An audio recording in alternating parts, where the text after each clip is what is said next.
Mr Deputy Speaker, I fully support the Government's wish to overhaul the antiquated and feudal system that is the leasehold system in this country and address the imbalance of power between freeholders and leaseholders. And I want to take this opportunity to thank the Minister for his ongoing discussions with me on a number of issues I have with the bill and for attending the leasehold roundtable I held with my constituents recently. Now, I would like the Government to abolish the system completely, but I understand that that's not going to happen in this bill. But I have tabled 4 amendments which I do believe will improve the bill even further.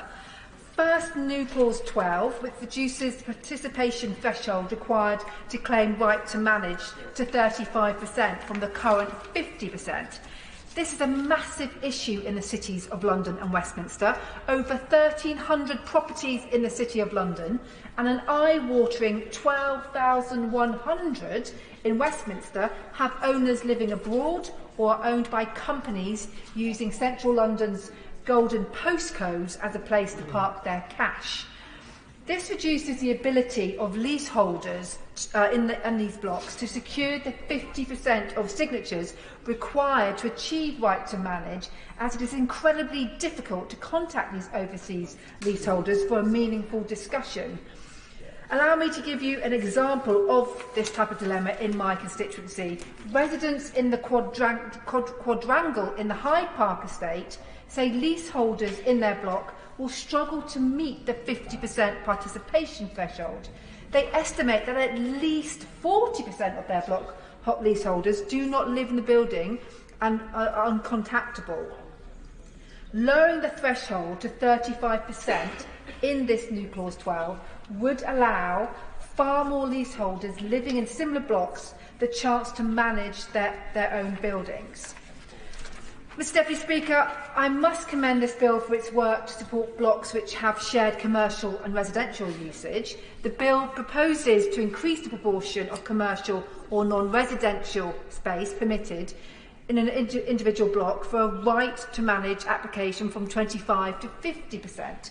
However, I believe we can go even further. I have heard from many residents whose blocks will fail to qualify even with the threshold rising to 50%. For example, residents at 8 Artillery Row in Victoria believe that increasing the threshold to 50% does not go far enough, as the residential element of their block is lower than 50%.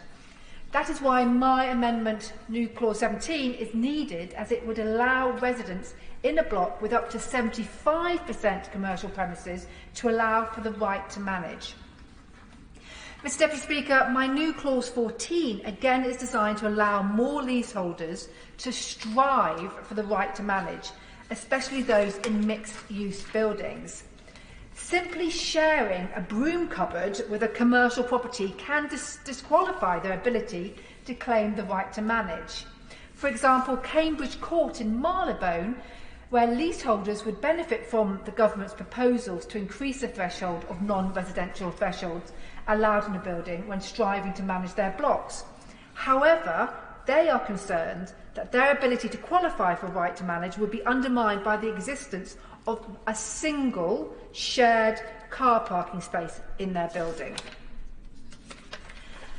My new clause 14 is an amendment to the Common Hold and Leasehold Reform Act of 2002 and adopts the Law Commission's recommendation 5 in its Right to Manage report, allowing leaseholders in mixed-use buildings with shared services or underground car parks to exercise the right to manage. And finally, Mr Deputy Speaker, I come to new clause 15 tabled in my name. This amendment is to correct the unintended consequences of the Building Safety Act 2022.